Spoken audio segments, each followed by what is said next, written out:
My wife cheated on me during quarantine. Part 3. The deputies asked if we wanted to go into a room together and that they would accompany us. They were quite protective of me. My buddy stormed up to my wife and said aggressively, "Don't speak to me, just embrace me."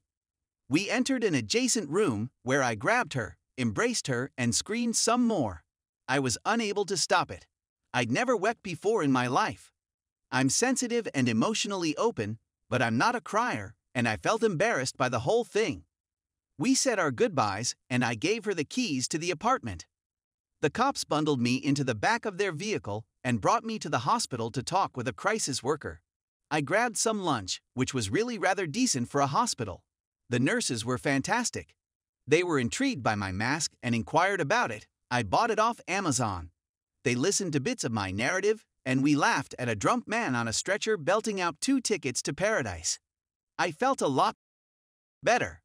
I had a lengthy discussion with the crisis worker, and we decided to develop a safety plan. We identified my triggers and devised strategies for me to use during difficult times. We decided that I could go since I was there freely, so I've been staying with a friend and away from my wife since Monday night. I'm not sure why I was having such a bad day. I believe it was a combination of everything horrible that happened financially and seeing my wife fast move on with her life. She's still chatting to the guy with whom she cheated. He appeals to her because he is the polar opposite of me. She was asking our Facebook friends for TV and printer components for this new man to utilize for projects. For some reason that devastated me. It made the previous 7 years seem insignificant. It was all too much for me. I'm getting better all the time. I obtained some sleep aid medicine. When I shut my eyes at night, it blocks out the awful visions. Because I picture my wife's nude body resting next to a naked guy every time I shut my eyes. The night she left to cheat, I saw her kiss me goodbye. As she walks away from cheat, I hear her tell me she loves me. I noticed the text message informing me that she was going to play pool with a girlfriend we both know. When I found her cheating, I saw contempt, wrath, and loathing in her eyes. I needed to avoid feeling her rage and hate. I wanted her to feel the same way I did. Update 2. I'm not sure where to begin with this section of the narrative. Last weekend, I was really irritated with my wife. She had requested PTO for Thursday, Friday, and the following Monday in order to spend time with our boys. She spent very little time with them on Thursday and chose to spend the whole weekend camping with some friends on Friday. She had vowed to return home on Sunday to spend time with them. Side note, her and I process our ideas and emotions in very different ways. Because that's how her brain works, she wanted the whole weekend to digest. I am a writer. She didn't return home on Sunday. The atmosphere was very similar to the night she cheated on me. She went off-roading with some pals and drank too much, so she couldn't drive home and had to remain wherever she was. On Monday, about 11 a.m., she reappeared and we walked outside to speak away from our children. She was a complete shambles. Weeping and apologizing, she kept telling me how sorry she was for not returning home. She was filled with sorrow for how the relationship ended and for the things she'd said and done, both to me and behind my back. That humble pie was only good for about 1 hour. I needed to renovate my bedroom to aid in my recovery process. She hasn't been here much in 3 weeks, and she isn't planning on living in this place, so I wanted to make some modifications to help her recover. I took down all of her photos off the walls. I relocated her work computer desk a few feet away so that I could place my nightstands back where they belonged. Don't criticize me, guys. I got an essential oil diffuser that I enjoy, haha. I purchased an extremely cool moonlight with a constellation globe. I relocated her cat tree to the living room, collected all of her possessions, and gently put them in the garage or the closet, and had the carpet steam clean throughout the home. It was a new beginning for me, and I was really feeling fairly good. Apart from being irritated about certain things I discovered she was saying behind my back in her failure to return home as promised. For the previous 4 months, she has consistently distanced herself from our children. She was irritated when I asked if she would go stay with a common friend when she needed to work from home. She said that she needed her computer desk due to the complexity of her profession, and that working from a laptop is ineffective. She was unhappy because she believed I had torn out all of her connections when I just shifted the desk over. She was irritated by a talk I had with my daughter after I found out about all the nasty things she said behind my back. I felt like a jerk pulling my daughter into it.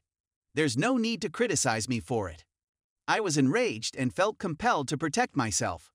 I tried my best to accommodate her since, as she pointed out, she still lives here, and I didn't want to upset the apple cart and make everything amicable much more difficult for me. I just want her gone, and she has been permitted to move into an apartment in 1 week, next Wednesday. She made the decision that she wanted to treat me as if we were still happy and married. This made me really uncomfortable, particularly because we hadn't discussed it, and I struggled to behave properly with her. So, do you intend on preparing anything for supper? Or are we on our own? She inquired. This statement made me feel a little upset. She had already fed our children, so she and I were the only ones who needed to eat. She asked me to prepare her supper, like I always do. I told her no, said I wasn't going to make supper since I had arrangements to depart that night. She inquired as to when I would be departing. I told her it was 9:30 p.m. She informed me that going out on a work night was unusually late.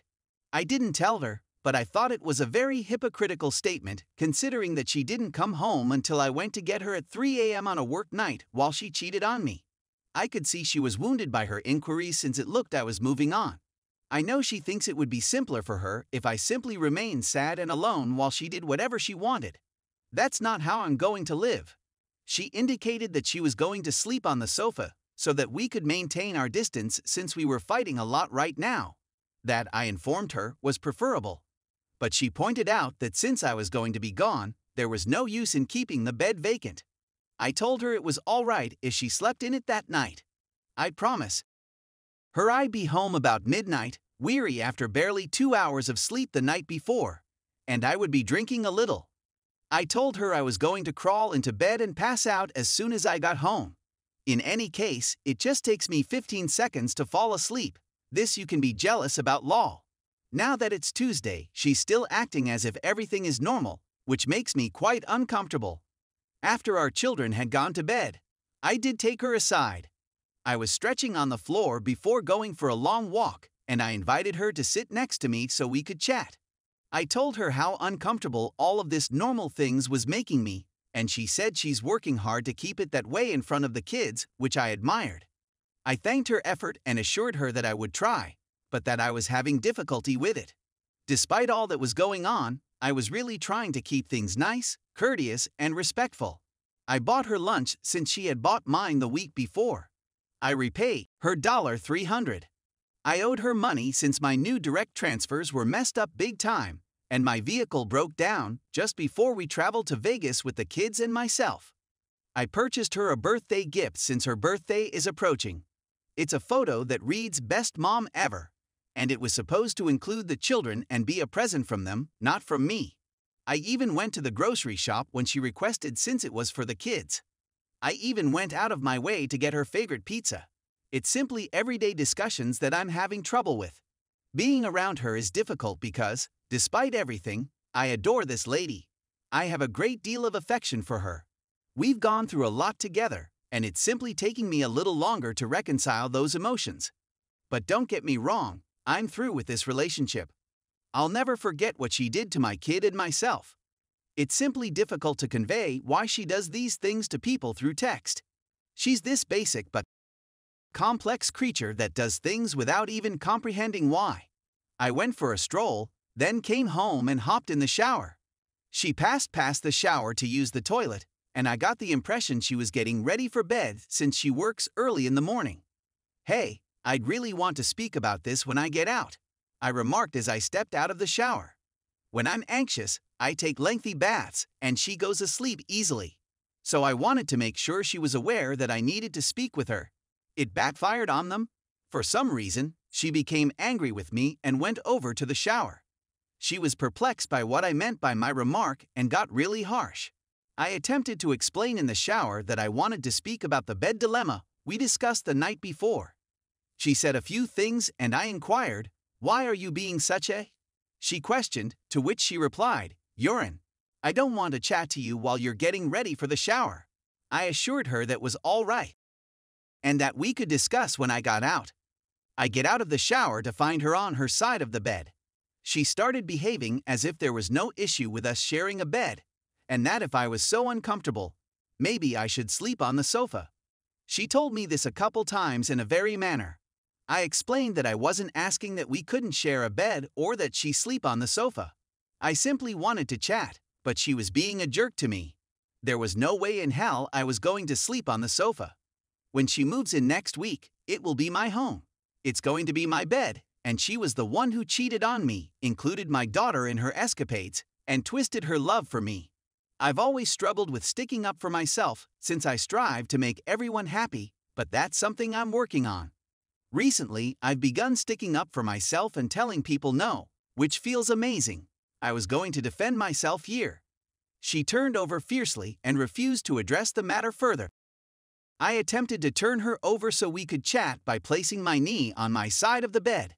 She kicked me in the shin for the second time, so I slapped her foot away.